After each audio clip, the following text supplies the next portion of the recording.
Congo AL News, première chaîne d'info. La loi électorale dans le Congo aujourd'hui pose problème. Est-ce qu'en 2023, l'élection au sein dans le Congo? Parce que les politiciens dans le Congo pensaient que l'élection dans le Congo en 2023 est importante parce qu'il faut réformer d'abord le Congo. Il faut créer la loi Makasso et protéger les Congolais et aussi sécuriser l'élection en 2023. Est-ce que tout ça pour ça aussi, la loi ou encore bloquer l'élection? Donc, on parlait aussi de la présence de la République Félix Tshisekedi na Goma, à Keko, visiter Bandegonabiso, ou la victime, il y a volcan et ça na ville à Goma. Congolais va se poser la question, est-ce qu'il était important que le président de la République a Kenesiko ou pourquoi pas lorsqu'il voyage en Belgique pour Akenemama na Goma. Donc quand on parlait sur la congolité pose problème. La loi où Noël Tchani a proposé, il est vrai que M. toujours retrouvé dans le Parlement, dans déjà la Constitution, pardon, mais est-ce qu'il est important aujourd'hui Noël Tchani a apporté encore du nouveau dans le Parlement? On parlait avec M. Félicien Ndomele Azali, membre du Parti Socialiste et aussi proche à Gilles André. M. Ndomele, bonsoir. Bonsoir. Et aussi M. Roger Massela Azali, conseiller en gestion des patrimoines en France. M. Massela, bonsoir. Bonsoir M. Mouzon. Voilà, bienvenue dans cette émission. C'est très compliqué parce qu'aujourd'hui dans le Congo, nous avons un problème très sérieux. Tout le monde volcan et Salamina Est, la République démocratique du Congo, le président a se rendre là-bas dans Goma. Est-ce que c'est important? Est-ce qu'il était important ou encore est-ce qu'il est encore nécessaire que le président a se rendre là-bas? Alors que tu as dit très bien que ça a pris du temps, le président Bamoka Moussou Gisaka tout de suite lorsqu'il fait Salami Bandoka Beni Goma Bakoufa qui c'est là. Président, non, d'abord gouvernement. Gouvernement et Riagisaki. Je crois qu'il y a eu une délégation gouvernementale qui a été envoyée dont le chef était, je crois, le ministre de la Santé, M. Mbungani. Alors, quand une partie du gouvernement descend déjà sur place, là où il y a une catastrophe, c'est déjà une façon pour le gouvernement de répondre à la situation, à l'urgence de la situation, et montrer au peuple que le gouvernement prend conscience de la situation. Alors maintenant, quant à savoir, et j'imagine, j'espère que avec l'arrivée de l'équipe gouvernementale, il y a eu des éléments de solution pour essayer de soulager la population. Enfin, ils n'y sont pas allés main vide. J'espère qu'ils ont apporté des éléments pour soulager la population. Alors, quant au voyage du président, ce voyage a été précédé par le voyage de l'équipe gouvernementale. Et n'oubliez pas que le président, je crois, lors de sa campagne électorale, qu'il avait promis qu'il allait, compte tenu de ce qui se passait à l'Est, qu'il allait, je crois qu'il avait dit, installer une partie de son quartier général à l'Est.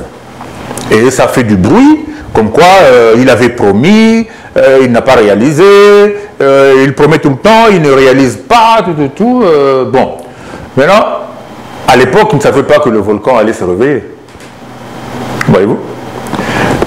Tout ce qui allait l'entraîner à aller à l'Est, c'était le banditisme qui sévissait à l'Est et qui a connu un peu de répit avec l'état de siège. Je dis bien un peu de répit avec l'état de siège. Et maintenant, il s'est décidé d'y aller. Après cette catastrophe. Où est le mal? Est-ce qu'il fallait qu'il... Parce que... Il y a l'importance sur la déclaration de la Belgique ou pas lorsque... Non! Déclaration ou pas, l'essentiel c'est que la catastrophe est prise en charge par l'État.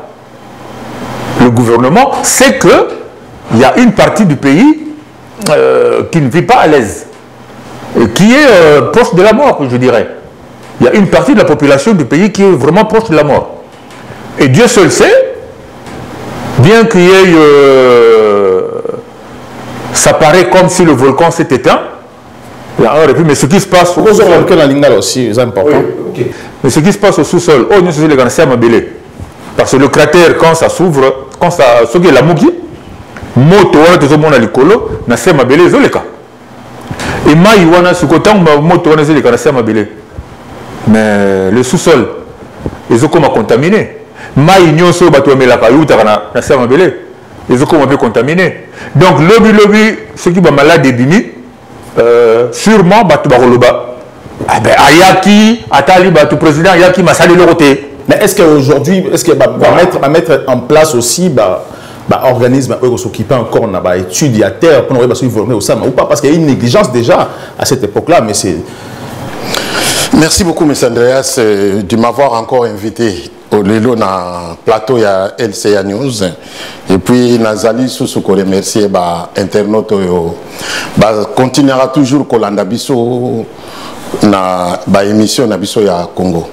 Et na téléspectateurs na Kinshasa na Kinshasa ndenge baza kolanda biso na MTV. Omoni Andreas, nous sommes en France. Ce qui situation moko terrorisme salami, catastrophe moko terrorisme ou attentat moko salami, quelle que soit la situation là où le président il part. Tout le monde a gagné. Azala qui na Israël, partout il est.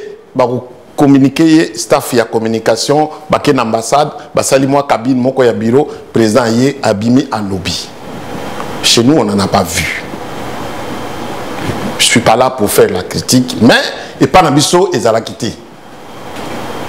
Est-ce un problème il y a communication à président ou bien qu'est-ce qui s'est passé à ce moment-là? Est-ce un problème il y a communication il y a président de la République parce que soi-disant qu'on a un président qui est compétent. Et moi, je sais qu'on a un président Azali compétent. Donc, histoire wana catastrophique et Salamaki, il y a volcan. Donc, le président de la République, en un temps Azala en Belgique, il a fallu d'abord à passer message. Ce qui président a passé message et après, délégation au gouvernement et Kei, après. Mais le président a passé message de délégation au gouvernement et qui le président a se déplacé, je crois, 1 mois ou 2 mois après. Non, quelques semaines après. Quelques semaines après. Est-ce que les athées pour la vie, secteur wana, ils ont tranquillité, puisque la guerre est les kakuna, la tente est les kakuna, la viol est les kakuna, la tuerie est les kakuna.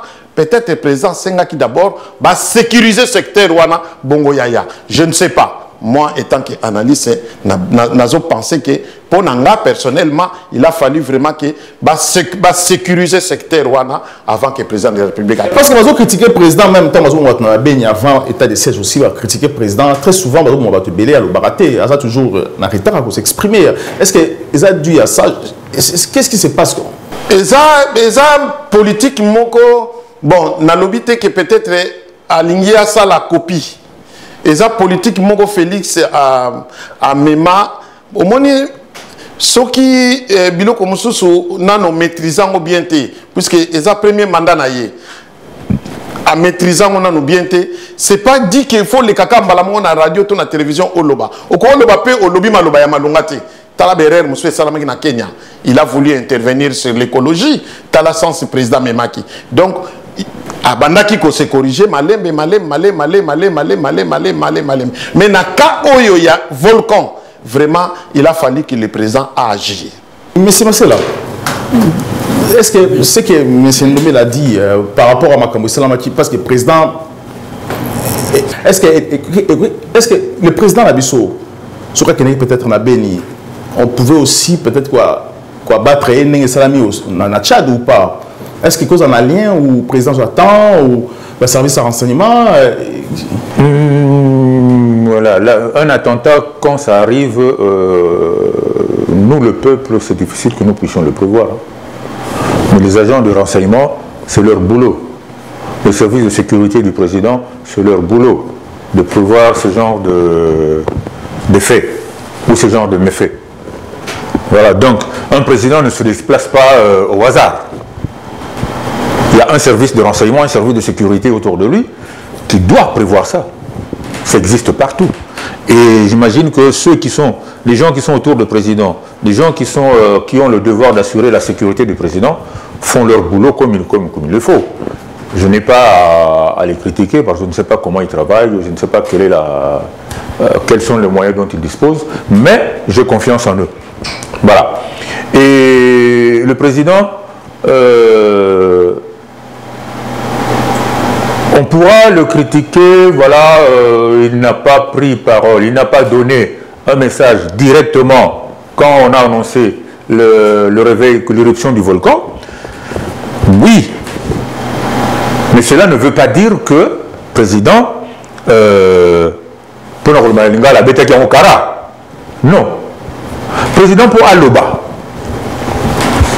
il faut azalanaba élément nyonso liboso naye.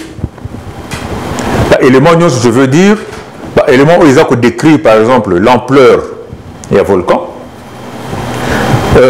comment l'arbre ils ont s'étendre à travers la ville et autour du volcan.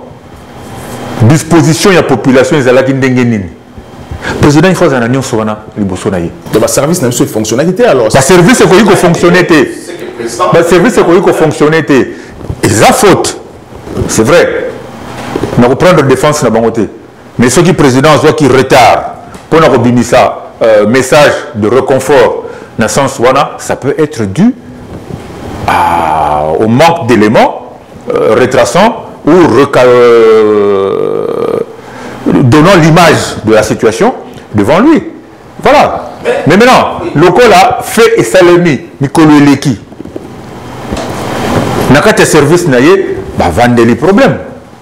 S'il est là, à l'heure où nous parlons, je suppose que, je présume que Bazo étudie le problème. Alors, maintenant, il faut pas que Bossana, que Aouti Kokoma n'a poursuivi, ça fait 2 ans, ok, a eu pouvoir. Mais il y a une institution qui existe à Goma, qui prend en charge l'étude de la situation du volcan. Ok? Cette institution-là, apparemment, ça a été délaissé. Exactement. L'équipement n'était plus renouvelé, le personnel n'était plus rémunéré. Ils étaient menacés même aussi. Et menacés de mort de temps en temps. Tout ça, ça va pas retomber sur sa tête. Lui, il doit maintenant l'améliorer. Hein. Il doit rectifier tout ce qui s'est passé. Tous les méfaits ou tous les maux que cette institution a connus. Lui, le président actuel, il a le devoir de changer la situation afin que l'institut puisse, l'institut vulcanologue, hein, de vulcanologie, puisse bien fonctionner.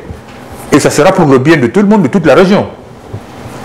Parce que si cette institution fonctionnait bien, il y aurait eu une prévention. Il y aurait eu des mesures préventives. Mais les balobaki liboso, il y a à partir de telle période, le gars a remarqué biloko boye na sa mabele, tremblement de terre, yango salami, étude, yango salami, volcan, ils ont risqué la mouka. Donc, il faut que la population nous se base autour du volcan wana. Et l'ingaki salema. Et ça n'allait pas créer des dégâts. Comme tu assistais dans Ousiko. Est-ce qu'on peut dire aussi que Félix a la politique à Kabila? Parce que Kabila aussi en est pour le battre à Kibaba. Non. C'est ça que Nalobi n'a eu tout à l'heure. Peut-être Alingasa la copie. Parce que Kabila c'est quelqu'un. Bon, même jusqu'à présent, non, un président sortant, Banda Bima, bon, n'a évité. N'a événement nion sur le Kina Congo, Kabila n'a rien dit. Il a fait des voyages à Zongi, Betili et Maboko, Yambi à bras ouverts. Il n'a même pas dit un mot. Politiquement, ils ont échec. Effectivement, ils ont échec. Pour Nanga, ils ont échec. Oui, oui.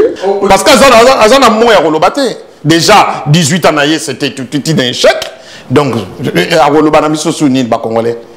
Tout suite, comprendre ma tout.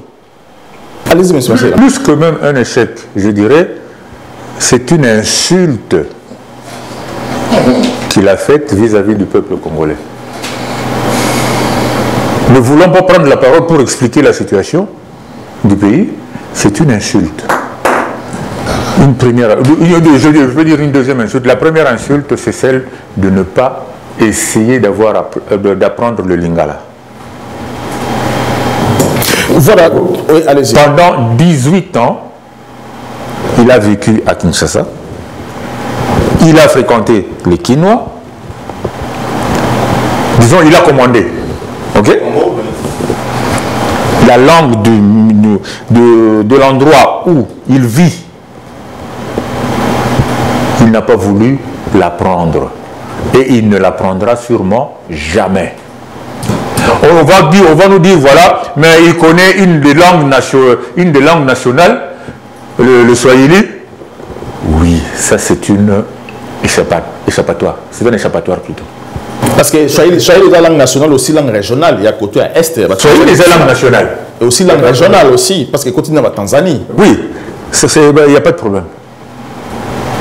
Moi, si je vais vivre à Lubumbashi pendant 1 an, je parlerai swahili. Obligatoire.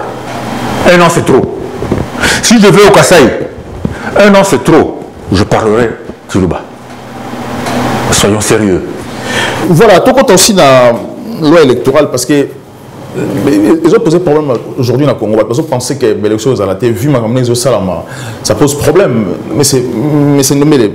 Est-ce que c'est important aujourd'hui? Parce que normalement, ils ont le devoir, sur la Constitution, de prévoir en haut, il faut qu'il y ait une élection en 2023. Le mandat Félix Tshisekedi, il fait ci là, parce que ce cas forcé, l'élection salamita forcée, comme une dictature, on a Congolais tout dans le droit de contester contre le pouvoir après 2023. Est-ce que c'est important aujourd'hui que l'élection 2023 est arrêtée? Pourquoi tu as aucun été? Mais Andreas, sincèrement, à l'ère actuelle, en regardant le Congo en face, sur la situation des infrastructures, sur la situation des transports, sur la situation de l'électricité, sur la situation de l'eau, est-ce que tu as une élection démocratique? Est-ce que tu as une élection démocratique? Non. Pour l'anga, non. Mais pourquoi non? Parce que Kabila n'a pas une élection, c'est Kabila. C'est clair. Tous on a un problème, il y a identification. Est-ce que le peuple congolais a une carte d'identité pour nous voter? On a nous voter dimanche.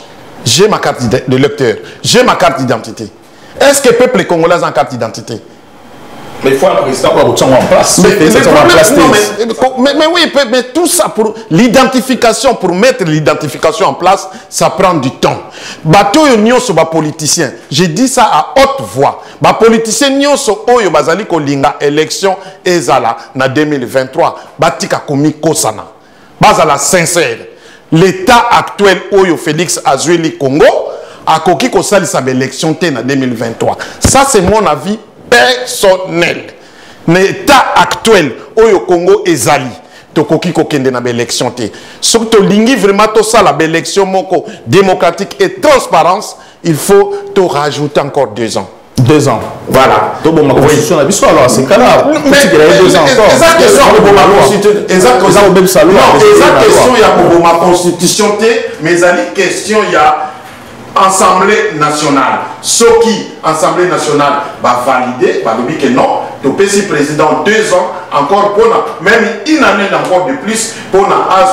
Il y a ça la recensement, il y a ça la identification, il y a créer carte d'identité, il y a identifier les Congolais, on a au bazar Libanda, na au bazar Nakati. Là, tu as une élection. Mais à l'heure actuelle, tu as une élection. Appelle, Oyeli, M. Andreas. L'élection en 2018, est-ce que tu te rappelles qu'il y avait une province Bavotate? Non, Mibale. Bavotate. Est-ce que tu... Osons se rappeler Nango?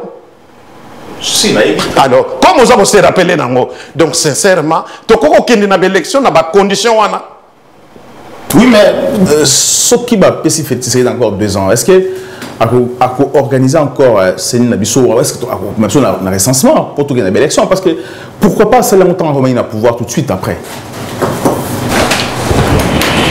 Non, quand on commence à pouvoir passer à tout de suite, organiser le recensement, ça se prépare. Population, tu as 2 millions, non, Itandi Nabisso, il a au moins 2 300 000 km². 345. 345 000 km², merci. C'est pas la chose facile là.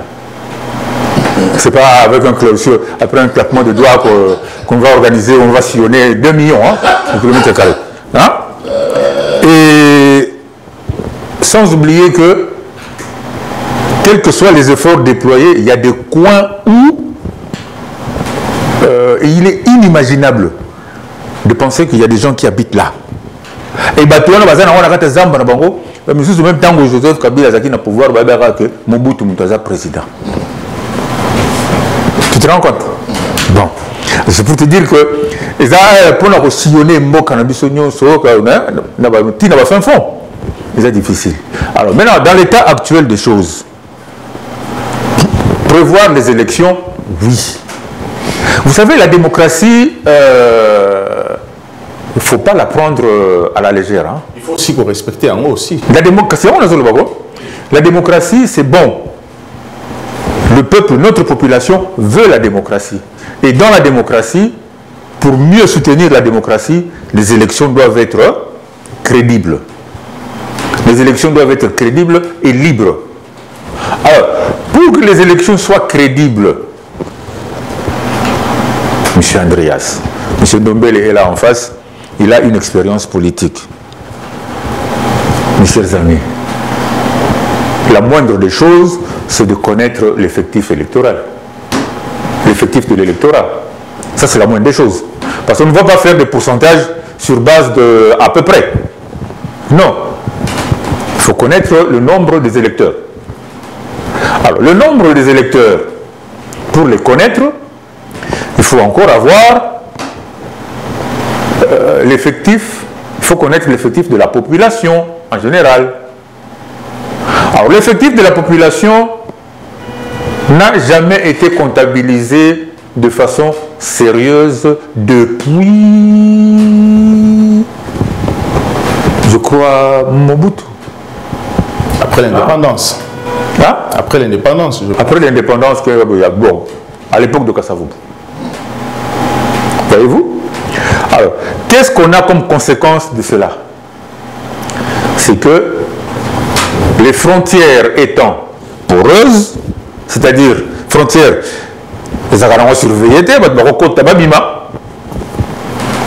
et comme Mbokanabiso, actuellement, ils ont en partie fruit, il y a coup d'État.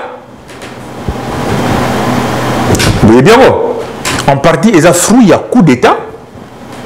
Avec le coup d'État, on cherche toujours à effacer le tableau qui a existé avant. Pour, soi-disant, pour refaire le monde. Donc en fait, on veut, si on veut faire les élections dans le désordre instauré par les bénéficiaires du coup d'État, on veut refaire la République démocratique du Congo. On veut effacer le passé. Alors dans ce cadre-là, qu'est-ce qu'on ne voit pas? Avec les cartes d'électeurs, n'importe qui vivant à Kinshasa, qui est majeur, ou vivant au Congo, qui est majeur, deviendra électeur. C'est déjà une aberration. Est-ce qu'on n'a pas vu les cartes d'électeurs être distribuées au Rwanda? Carte d'électeur être distribuée en Tanzanie. Carte d'électeur Bazo Kabolango na Burundi. Et puis il y a des mineurs aussi. Oui. Mais ça carte d'électeur, tant que ça y est, comme acte de naissance. Acte de naissance, c'est la question que maintenant, on va carte d'électeur à sa mineur. Bon. Alors, tout ça, ça fait partie à désordre, il y a organisation. Même que pour frauder, parfois on oublie les règles les plus simples. Au lingo yibame, monsieur yibela kota à travers trou à nezakuna, yozu va on sauter la fenêtre. C'est quoi la décision? Je suis complètement d'accord avec vous. Mais est-ce que c'est le Félix Tshisekedi? Allez-y. Maintenant, notre président Félix, mais il n'est pas aveugle. Avant, comme président, Azalaki Nakatia, paysage politique congolais. À travers, de par les fréquentations il y a son illustre papa, qui a beaucoup œuvré pour la situation politique en Bokanabiso. Il a appris beaucoup. Voyez-vous? Il y a mingi na pembe na tata na ye. Et il y a dit que l'élection, et ça, et là, comment on peut négliger en côté. Donc, ce que Bissot va peuple, par exemple, te conseiller, c'est que avant élection, et ça, la moindre des choses, c'est recensement. Avant fin mandat, avant fin mandat, oui. C'est possible, dans 2 ans encore, c'est possible. Écoutez, ESA veut, n'habite la population, tous à émettre recensement, avant recensement, identification, et ça identification. Si ça doit prendre plus de 2 ans, écoutez, l'Assemblée nationale et le Sénat n'auront qu'à tabler là-dessus, et là, conséquent, enfin, avec eux-mêmes. Mais c'est normal parce que sur le but que l'élection Salamate, na Congo, tu vis très bien qu'actuellement, la pression dans la classe politique à Congo, au niveau de la coup d'État, parce que n'oubliez pas qu'il y a une classe politique à Congo, et puis dans le Congo, on a une institution, sur une armée, on a des étrangers. Dans une classe politique étranger, est-ce que va préparer un coup d'État? Parce que c'est massé là où tu vois, ah ouais, le Congo, c'est un pays de coups d'État. Est-ce que votre coup d'État va remettre encore coup d'État? À l'heure actuelle, tous à la sincère. Nayebi Congolais nini parce que Congolais namoni Congolais azaka vraiment zoba noki parce que namoni Kabila zongi ba betili maboko alors ba finga ki namoni ba bimi ba manifester pour na Vital Kamerhe donc Congolais bazoye ba sous ko identifier bisoté parce que la commission donc voilà donc c'est pour te dire que sokotali état ya Congo actuel nazana bateau ba uti Congo ba yé vacances bazongi balobi nanga ezan état moko critique bomona ba immeuble té nini té mais tout ce qu'on vous montre c'est mais tous en état moko nanu to avancer même pas d'un pas donc pour to kende na élection en 2023 ndengi frère nanga uti koloba ezali très difficile très compliqué mais nayebi que les politiciens congolais bazali assoiffés à pouvoir. Martin Fayulu, Katumbi, Bemba, barola la bongité. Barola la bongité. Barola dire aussi barola la bongité. Ce qui n'a qui Jean-Pierre na émission à Salaki dernièrement. Est-ce que tu seras candidat ou pas? Après ça qui réponse qui a habité. A habité. Mais puisque Azana Kati, bateau nyoso bazana Kati ya union sacrée. Pour bazana ba candidat faut réfléchir 3-4 fois. Parce pourquoi? Mais parce que l'échec à Félix, c'est échec Nabamo. Et je vous dis la vérité. Tous à la sincère, ce qui Félix a échoué, ce qui l'union sacrée a échoué en 2023, donc Batonio sur Bakota qui a échoué. C'est vrai ou faux? Mon frère, il peut témoigner. Donc, ce qui, Bazali sincère, Balingi élection moko crédible, démocratique, transparence, donc Balinga Salah Félix a Salah d'abord nini recensement, après à Sali identification. Là, tu as une élection. Est-ce qu'il y a un Congo échec en classe politique? Est-ce que ça existe l'échec dans la politique à Congo? Oui. Oui. Parce que Kabila a échoué. Oui, Kabila, ça fait 18 ans. À ça, l'échec est catastrophique. Mais les gars ont un pouvoir. L'échec n'existe pas. À Rozon, on a un bateau, il va croire. Mais justement, sur la Rozon, ça y est, Rozon aussi. Le bateau, il va croire. Mais comme une masse politique, il y a des Congolais qui croient que donc, à Rozon, donc, Kabila Rozon, il cherche toujours une coquille. Il y a un problème, que protection naie ezala c'est tout mais azako bosanake bako protéger jusqu'où plus bazo protéger plus bazo garantir 660 600 000 dollars au bazo foutre tous les mois ah non biloko wana surtout il faut ba revoir ango na yebi ko tout ce qui assemblée nationale si ba revoir ango mais on le verra plus tard les loto kolobelango te mais plus tard to kolobelango parce que ce qui pour retarder l'élection, pour pousser l'élection, ça ne peut pas poser problème dans la classe politique nabiso. La patience, il y a Jean-Pierre Bemba, la patience, il y a Katumbi, aussi il y a Martin Fayulu. Est-ce que ça trouble aussi il y a Kabila aussi, parce que Kabila, c'est pas après, on doit pouvoir dans le nabiso. Oui, oui, oui. C'est normal et à guiser appétit. Tu vas pour ça comme comme place wana, c'est bon. Mais ceux qui leader nabiso baza sincère peut balinga kamboka nabiso. Donc je vais citer notamment Jean-Pierre Bemba, Moïse Katumbi, Fayulu, Martin Fayulu, Kabila. Famille Kabila. Oui, la famille politique, il y a Kabila. Ah, bah, FCC. Oui, oui. PPRD. PPRD. Ah, bon. Bon. Bon, on a le roi Sadari. Il est chef. Il est chef. Kabila, chef. Bon, là, on va t'apprendre tout. Ceux qui vraiment balingaka mboka, ceux qui vraiment basent la patriote. Attention, parce qu'il y a quelque chose, et là, comment ça la rabiso défaut en juste. Ceux qui vraiment basent la patriote. Balingi Congo, et la République démocratique du Congo et Bonga. Ceux qui vraiment basent la posa wana, hein? Balinga yo bandana par réclamer.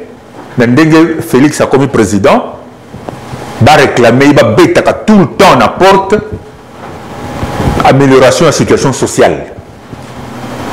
Sécurité sociale, s'il faut introduire les allocations familiales. Bah, côté ça, donc les aides familiales, les aides sociales. Le gouvernement appelle ça aide sociale. Hein? Dans ma famille nécessiteuse. Ceux qui vraiment va linga ramboka na biso. Mais banga sala mba omoko le fait que sala monte c'est que la limboka. On a été non, bazaki na occasion ko sala moté. Mais maintenant parce qu'il y a un pouvoir. Mutu oyo aza wana aza congolais à 100%. OK? Bi oyo le kati liboso, c'est pas que tu excusé, non. Il faut te prendre réalité la situation ndenge ezalaki. Tozaki na étranger à la tête ya pays. Et pendant 18 années, nous avons perdu notre souveraineté. Il ne faut pas, bino ba journaliste, il faut pas bobo sanaka eloko wana. Pendant 18 années, nous avons sur la souveraineté par la faute de qui? La faute des Congolais. Bisomoko. Le leader politique na biso, balingaki ndenge wana. Et le leader politique wana, bazana nous peut envie tilelo. Président, ça il faut le dire. Ici, je fais un poste comme président. Population et bossa na reloko wana té. Alors, Leloyo, Félix a commis président. C'est pas sur un coup de baguette magique à Kosala Yango. Non. Aza bien à volonté, il y a Luka Kobongisa, Makamunyo Sowana. Na programme naye, Ezali. Et Kosalema. Parce que tant qu'on a sur le peuple d'abord, c'est la situation sociale, il y a peuple et bonga.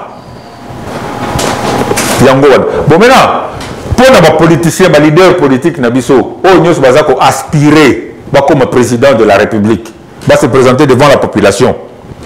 Et ça, volonté na bango. C'est normal.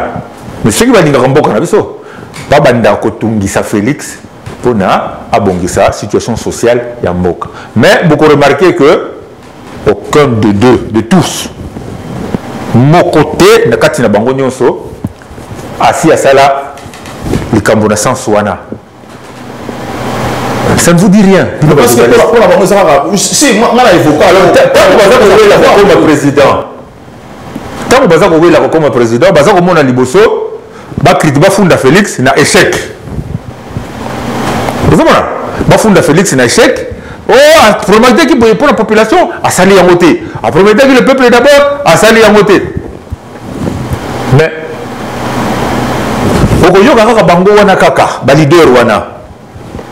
Mon côté à Kolobela ou à Lobela Kaleloyo, héritage Oyo, Félix Akouti, na niveau ya gestion ya mboka. Mon côté. Félix était avec Okuta, Régie des eaux et Béba. Félix a écouté Moté.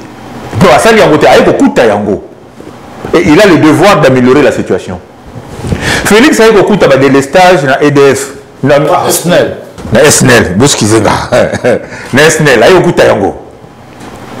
Il a le devoir d'améliorer la situation. Mais les leaders politiques, où ils ont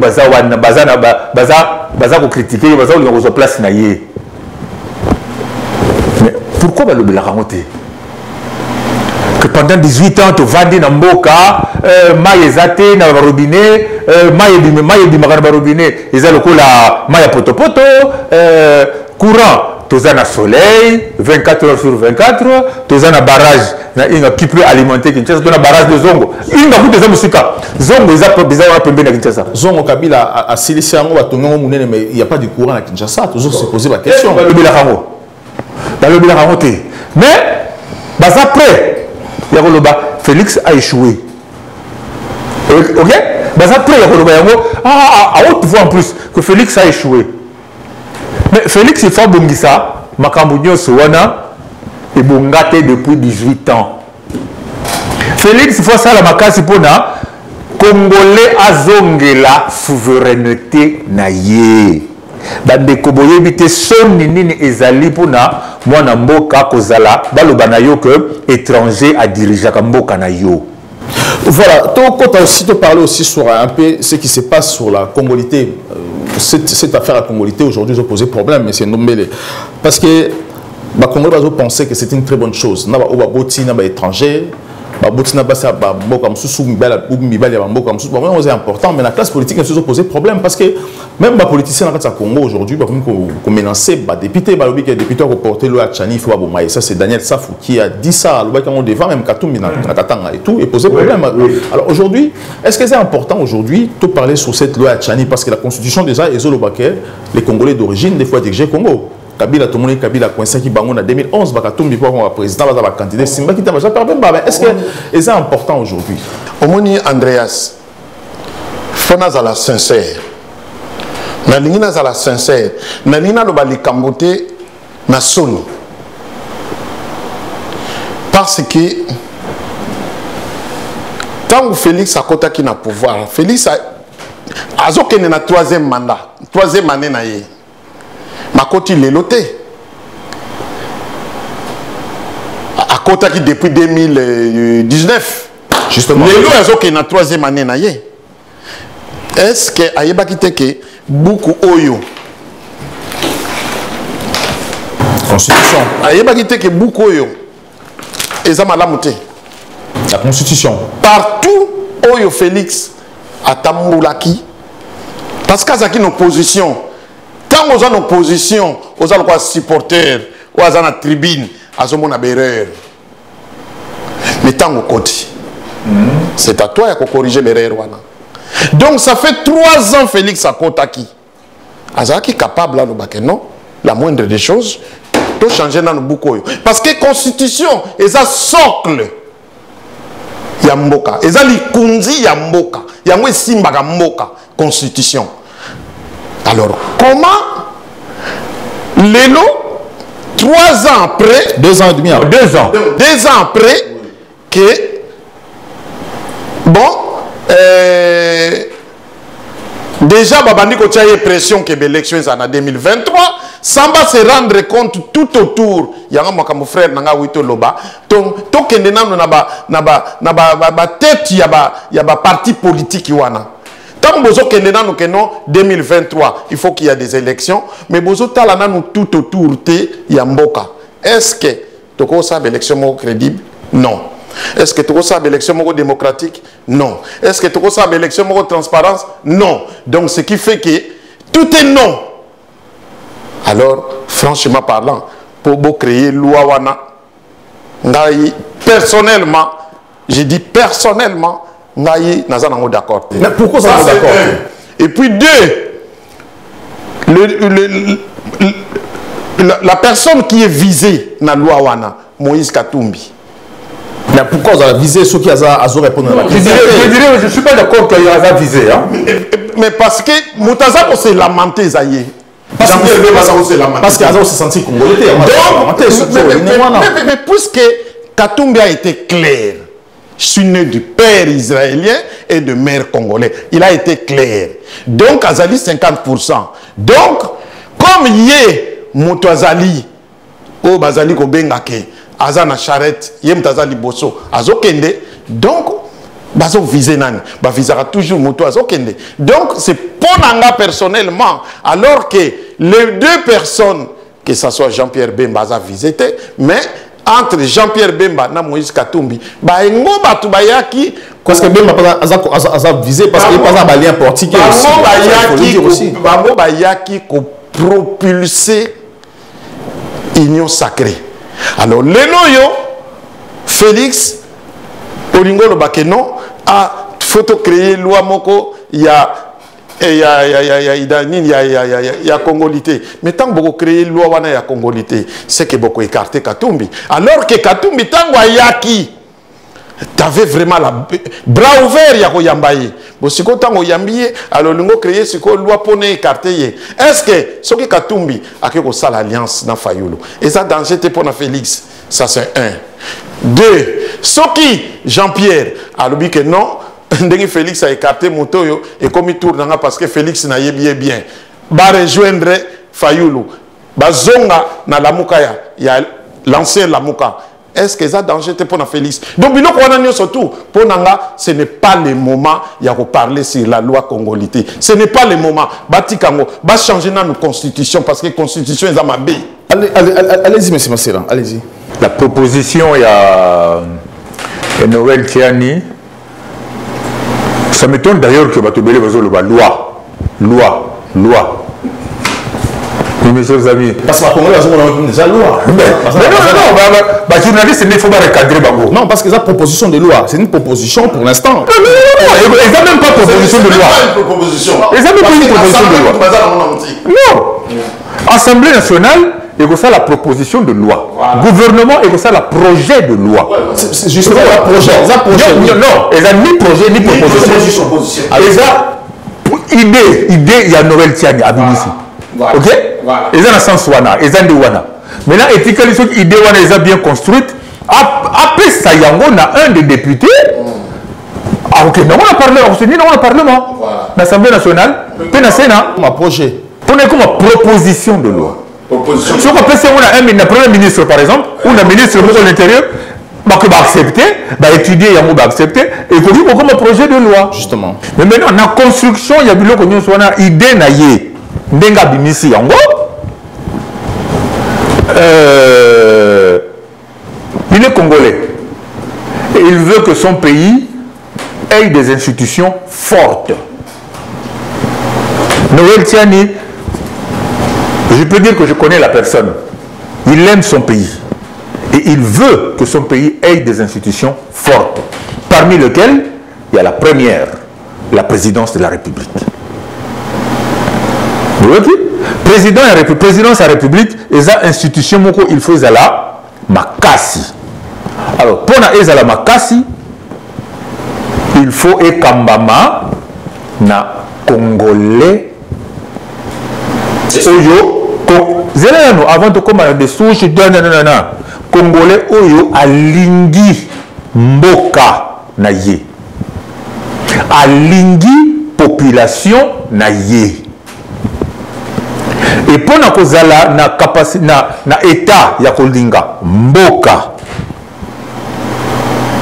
Président aza na état ya kolinga mboka na ye, pe ya kolinga population na ye. Nous présumons tous mona mutuana oyo à cause de la situation wana oyo aza congolais de souche. Congolais né de père et de mère. OK? Et ça présomption tozobimisa. Et ça tozana elikia que mutuana ako kambamboka pona alakisa lingaka Congo pe alingaka population congolaise. Maintenant, constitution oyo eza ko prévaloir tilelo. L'article 72 et le dit bien, nul ne peut être candidat à l'élection du président de la République s'il ne remplit les conditions ci-après. Première condition, posséder la nationalité congolaise d'origine.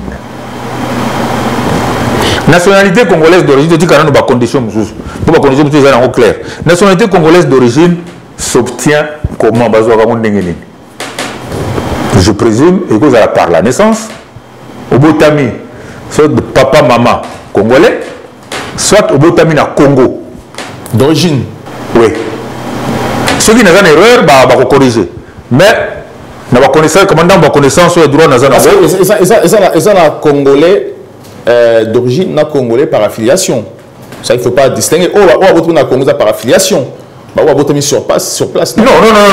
Oh, bah, Botamina Congo. Oh, ça va être étranger. Par affiliation. Non, oh, bah, Botamina Congo. Bah, ça va paradis. Bah, parents, bah, ça va Congolais. Ou au Congo, ceux qui vont s'engager nationalité ou ceux qui vont s'engager comment préciser ce que prévoit la loi, mais comme on dit en droit, c'est le ius solis qui agit. Bon, ceux qui ont voté papa congolais ou maman kaka congolaise, c'est le ius sanguinis qui agit. Ceux qui ont s'engager nationalité, ils vont prévaloir. Mais congolais d'origine, à Botami na Congo. Maintenant, la parole congolais. Azana, papa na maman congolais. Des souches, ça il faut le préciser. Pas par alliance, pas congolais par alliance. Mais oui. Pas congolais par alliance. Pourquoi Aza congolais de souche, maman congolaise de souche. Voilà. Là, Aza congolais de souche. Bon, ce qu'on a mis sur le Congo, Aza catégoriquement, dès le départ, congolais d'origine. Sans discussion. Sans discussion. Ce qu'on a mis Libanda. En France, au Canada, aux États-Unis, les parents. Parents, cause la moko congolais, papa congolais ou maman kaka aza congolaise. Maintenant, etali mwana tango kokola. Akopona nzela nini? Ye ayebi. Mais lokola aza na origine moko ya Congo par son papa ou par sa maman. Président Otako Lobayango, même à ceux qui président le Baraté, on ne peut pas lui refuser sa place au Congo. Vous voyez ça, il place bana mingi ya diaspora, va se retrouver. On ne peut pas leur refuser place au Congo. On ne peut pas leur refuser appartenance na bango, na nation congolaise. Ça sera difficile, il faut imaginer. Bana wana baza ba congolais.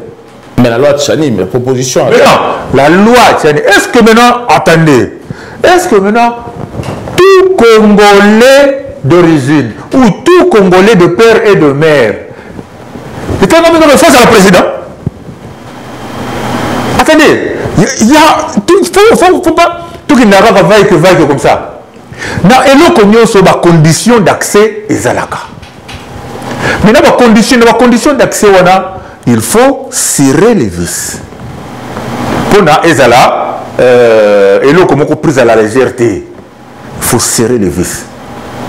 Et vous dites qu'on vivre une situation, et la distribution pendant 18 ans, que le président n'avait rien de congolais. Et à agir en tant que non-congolais. Congolais à se plaindre partout. Tout ça libre marche. Tout comme il y a un point oyo, bana babotami na diaspora, le fruit de la diaspora. Bana oyo babotami soit de papa congolais ou de maman congolaise seulement, ou de père et de mère congolais, mais babotami à l'étranger, prendre peu situation na maboko. Bakomi ko revendiquer les Cambouana, bakomi ko agir dans le sens que baza ko revendiquer son niwana pour tant baza ko le bana que ça est un peu bref pour l'attendre aussi. Pour tant baza ko le bana que mboka ya tata na ye ou ya maman na ye est dirigé par un non congolais. Oh esali que na France awa combat et ya makasi. Bana wana bakota ki na kati. Faut pas que tout bosse na reloko wana. Alors pendant 18 années bandi ko na ngai. Tonton Dimalo à Tchani, proposition naïe. Proposition à Tchani, il faut encore qu'elle est plus loin. Nakobakisa. Ça va rapide pour tout ça. Nakobakisa. Hier, à l'obi, Kobakisa na être de nationalité congolaise, avoir la nation congolaise d'origine. À Bakissi, il faut être de père et de mère congolaise. Moi, je dirais, Premier ministre, Azalapé, de père et de mère congolais. Chef d'état-major général, pareil. Bourgmestre gouverneur de région, pareil. Pourquoi? Parce que Nanzela Wanape Bakote Laka. Parce que Moutoussoka Oumeli na poste de gouverneur. À se sentir ma papou pour ne pas comme président. Il faut qu'on freine, qu'on barre nos soins.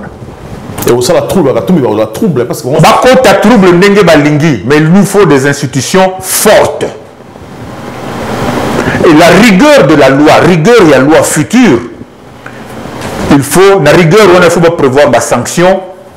Il y a ma casse pour frauder le dispositif. Dans les autres contredire ce qu'a dit, mais c'est une nouvelle parce qu'il a dit que le président Félix a chassé Katumbi. Non! Katumbi n'a pas à se sentir visé. Non. Katumbi n'a pas à se sentir visé. Katumbi, ce qu'a dit Congo, il y a un peu Katumbi est un leader. Il y a ensemble. Ah, n'a pas ça n'est que pour la congolité, il faut même pas interdire le non congolais pour diriger le parti politique. Ah non congolais. Il faut un congolais de 100%. Congolais 100%. Pour diriger le parti politique. Et même il faut mettre Yango être de père et de mère congolais. La France a peu bon pour diriger le parti politique qui même dans l'entreprise où la chef de l'entreprise faut la congolaise français des souches aussi avec bon. Non, ça un exemple. Papa, non, ça un exemple là tout de suite. J'ai vécu ça. On a travaillé dans AXA pour passer dans la place de la direction nationale. Dans la haute direction, il y a société. Présidence, il y a société, par exemple, il y a AXA. Le coup, là, et où tu passes, dans ma boucle, il y a un étranger. Un étranger a dirigé le groupe AXA. Bon, maintenant, on a 4 il y a AXA. Pour on passer directeur, il y a grand département. Mon cher Ndombele, na vivre yango. Tant on a ça sala na AXA. Ils ont pour na département moga kezana na Washington. Il y a un Texan, Aza bien cadre na kati AXA. Na kopé sa comboté. Mais celui qui déjà ça déjà étranger. Donc bah directeur. Non, mais c'est parce que les pour la France, c'est étranger. Mais non, exiger le but de étranger. C'est autre chose national. AXA, à niveau national. AXA, il y a France. Mais ils ont l'action étranger. C'est pour ça que ça tourne. Oui, mais ils ont l'action à Libanda, ça tourne. Mais la gestion dans la carte, ça change.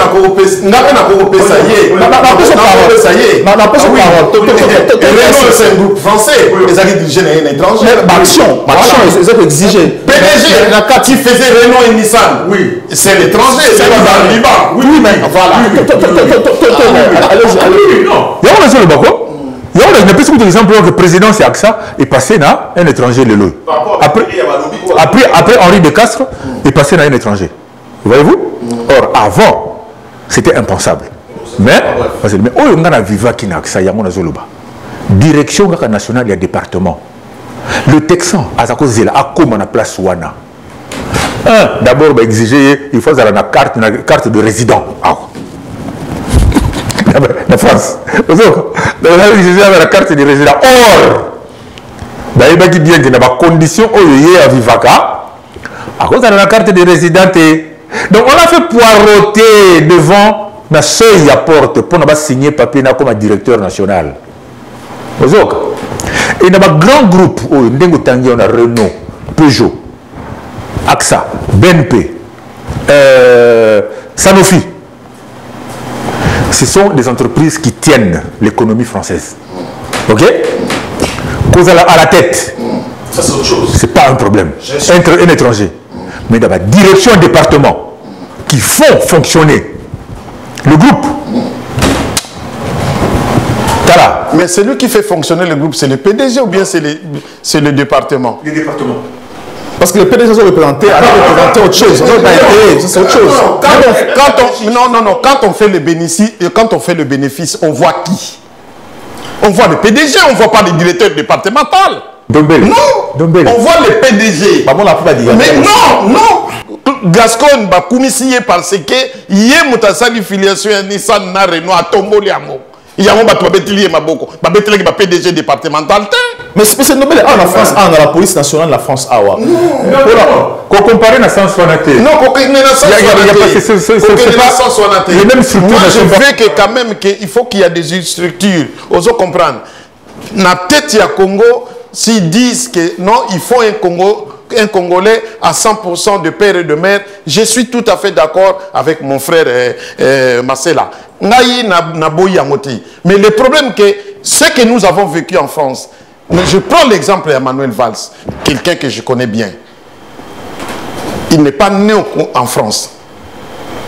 C'est un basque, c'est un espagnol, de père espagnol, mère suisse. Mais ils ont même réseau et déjà. Mais ils ont même réseau et déjà. Mais le problème, c'est que il n'est pas changer sous cap. On continue sur la cap Moussous. On continue sur la cap Moussous. Donc, ce qui fait que tant on continue sur la cap Moussous, ce n'est pas la peine. Créer loi. Donc, ce qui fait que Bolobi, surtout ici à la tête de la présidence de la République, oui. Mais Premier ministre, bourgmestre, gouverneur, il peut être dirigé par un étranger, mais à une condition qu'une fois là, na une nationalité congolaise. Non, pas une souche. Non, même à temps sénégalais, mais ce qui a la nationalité, on est des pays d'origine, on a nos pays d'origine, mais tout c'est naturalisé. Tout comment de l'eau français. En plus, exemple, moi, en France. Ndombele, pardon, pardon, mon cher Ndombele. Oui, monsieur, les Congolais, tu n'as pas vivre le pays développé. Les aspirations sont normales. Hein? Mais ceux qui vont travailler le pays développé, Kokoso et Koti. Vous voyez, on a un pays développé, comme exemple, il y a M. Emmanuel Valls, c'est normal, c'est vrai. Mais comment ça a été que, en France, le degré à civisme, ils ont cassé, ils ont solide, et c'est entretenu tout le temps. Le nationalisme, en France, ils ont entretenu tout le temps. Dans le niveau nyonso. Traiter le nationalisme. C'est à nous de faire. Degré civisme, ils ont cassé. Rigueur et loi, ils ont entretenu tout le temps. En France. Pays développé. C'est entretenu tout le temps. Moindre incartade, sanction et quoi. Alors, biso et pas une abisso. Bandeko, mon cher Ndombele. Au Vandi Awana, paysage politique, il y a France. Tala ce qu'on mboka na biso ndenge zali. Civisme. Pour eux, il y a civisme. Biso tozoa quand on école primaire. J'ai 60, la soixantaine aujourd'hui. L'école primaire tozoa ka civisme, biso. Et ça nous a formés, ça nous a permis d'aimer notre pays. Mais mes chers amis, après Kassavoubou, Mobutu a eu pouvoir. Civisme et bandit qu'on s'est délité, qu'on koufa. Jusqu'aujourd'hui. Année après année. Titre comme un point, il y a qu'on dit étranger, la tête qui a payé Nabiso. Civisme est comme nul. Ok? Rigueur, il y a loi. Donc, la corruption, dengue tambola. Ceux qui parlent d'enveloppe tamboli dans l'Assemblée provinciale Moko, ceux qui ont enveloppe tamboli dans le palais du peuple, leader politique Nin Boyoka a gagné sanction. Mais frère, il faut que Congola lingamboka na ye, Congola lingimboka nete. Babandi ko babandi et munguna banyo côté la biso depuis quand? Depuis quand les Rwandais ont commencé à rentrer au Congo? Depuis quand? Voilà. Depuis quand? Parce que tu as barrière. Il y a une barrière. Mais il y a un lobby qui a barrière, mais tu as barrière, tu es l'écolo. C'est important parce que tant que lobby va changer la constitution, tout le monde a changé la constitution, ça dit constitution, il faut nous savoir la loi. Oui, mais la constitution, le lobby, nayoki mutu mususu na talaka moi muke ba réseaux sociaux, ba lobby que non, constitution va changer kangote, mais va modifier kango, va améliorer kango.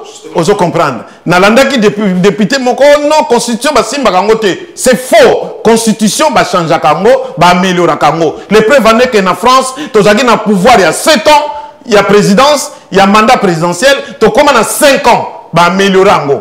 C'était par Jospin. Donc il faut tout comprendre que au jour d'aujourd'hui, pouvoir et constitution va améliorer Congo, constitution va changer Congo. Merci beaucoup, M.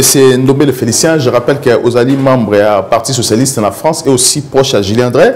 Merci aussi à M. Roger Massela. Je rappelle que vous êtes conseiller en gestion du patrimoine en France. Merci aussi d'avoir regardé cette émission. Nous avons partagé cette émission. Surtout vous abonner à YouTube, LCA News. Merci d'avoir regardé l'émission à Kinshasa, aussi à Brazzaville, la chaîne Nabino, Wemsa TV. Batu Maël, Batu Boignan, ou Balingba intervenir aussi dans le plateau ou dans l'émission Oyo. Et ça simple. Vous contactez Bisso, le numéro est affiché. On a besoin de Kinshasa, besoin en Europe ou encore en Amérique. Les Congo AL News, première chaîne d'info.